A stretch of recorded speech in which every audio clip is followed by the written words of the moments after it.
কেমন হয় বেরি? এই জায়গা দেখা দিচ্ছি এইখানটায় দেখো। ওখানে এইখানটায় বানাও। গ্যাসের মধ্যে নাহলে পড়ে গেলে নিচে হয়ে যাবে।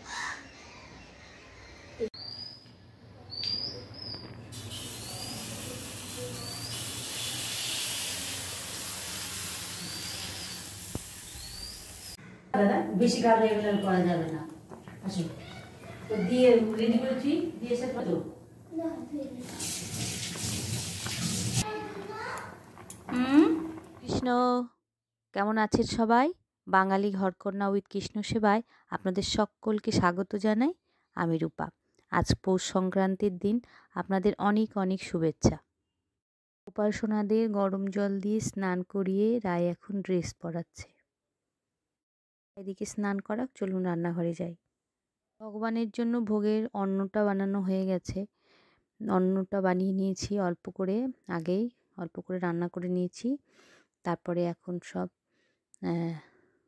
ভগবানের জন্য চিতই পিঠা ভাজছি।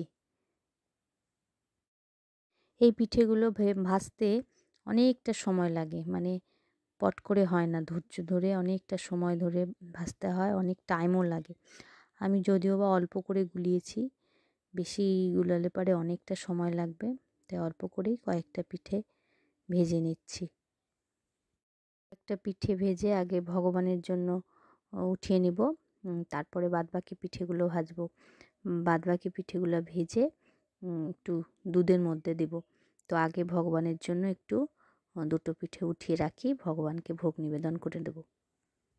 রায় গোপাল সোনা স্নান হয়ে গেছে, এখন চলে আসছে আমার কাছে, বলে আমি পিঠা ভাজবো। এই যে দেখুন, সব কিছুতে ওর হাত লাগাতেই হবে। ও এখন পিঠে ভাজবে, আমার কাছ থেকে জোর করে নিল, নিয়ে ও এখন পিঠে ভাজছে। এই যে দেখুন, ভাজতে চায় তো ভাজুক, আমিও না করি না। যদি এরকম করে আস্তে আস্তে কাজগুলো শিখে যায় তো আমারই তো ভালো, তাই না? কালকে রাত্রিবেলায় আমাকে বলে রাখছিল, মা আমি কালকে কিন্তু ভগবানের আরতি করব। তাই আজকে দেখুন ও আরতি করছে। তো বাচ্চা মানুষ, ও যেভাবেই করছে ভগবান ঠিক গ্রহণ করবে, আর আস্তে আস্তে অবশ্যই সব কিছুই শিখে যাবে। ভগবানের আশীর্বাদে সব কিছুই শিখে যাবে, এই আশা রাখি। রায়ের আরতি করা হয়ে গেছে, এখন দরজা বন্ধ করে একটু বাইরে যাব, তারপর আপনাদের ভোগ দর্শন করাবো। এই যে দেখুন, ভগবান দর্শন করুন আপনারা সকলে। আর এই যে আজকে আমি ভগবানের জন্য সামান্য কিছু করেছি, সেই দর্শন করুন, ভোগ দর্শন করুন। ভগবানের ভোগ নিবেদন করা হয়ে গেছে, এখন বাদ বাকি যেগুলো বাকি ছিল সেগুলো আমি পিঠে ভেজে নিয়েছি, কারণ এই পিঠেগুলো ভাজতে না অনেকটা সময় লাগে। তো ওখানে ভগবানকেও দিয়ে দিয়েছি, আর এখানে দুধের মধ্যে পিঠেগুলো দিব। এটা সন্ধেবেলা ভগবানকে ভোগ নিবেদন করা হবে, তো তার জন্য এটাকে একটু দুধের মধ্যে দিয়ে দিচ্ছি। দুধের মধ্যে দিয়ে আগে দুধের মধ্যে আমি খেজুরের গুড়টা দিয়ে দিয়েছি, সব দিয়েটি এখন পিঠেগুলো দিয়ে দিলাম। এটা একটুখানি ফুটে উঠবে, আমি তারপরে বন্ধ করে রাখবো। আর পরে সন্ধেবেলা ভগবানকে ভোগ নিবেদন করে দিতে হবে। এখন এই যে উঠোনের মধ্যে ঠাকুমা আর নাতনি মিলে এখন আলপনা দিচ্ছে। তো ঠাকুমা বলে বলে দিচ্ছে আর নাতনি আলপনা দিচ্ছে।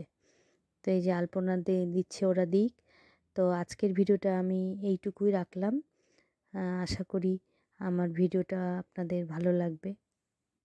যদি আমার এই ছোট্ট ভিডিওটা আপনাদের ভালো লেগে থাকে তাহলে অবশ্যই লাইক করবেন, আর যারা নতুন দেখছেন আমার ভিডিওটা তারা অবশ্যই আমার চ্যানেলটাকে সাবস্ক্রাইব করে দেবেন। সবাই খুব ভালো থাকবেন, সুস্থ থাকবেন, সাবধানে থাকবেন, আর সবাইকে পৌষ সংক্রান্তির অনেক অনেক শুভেচ্ছা। আবার দেখা হবে নতুন একটা ভিডিওতে, ততক্ষণের জন্য আসি। রাধে রাধে, হরি বল।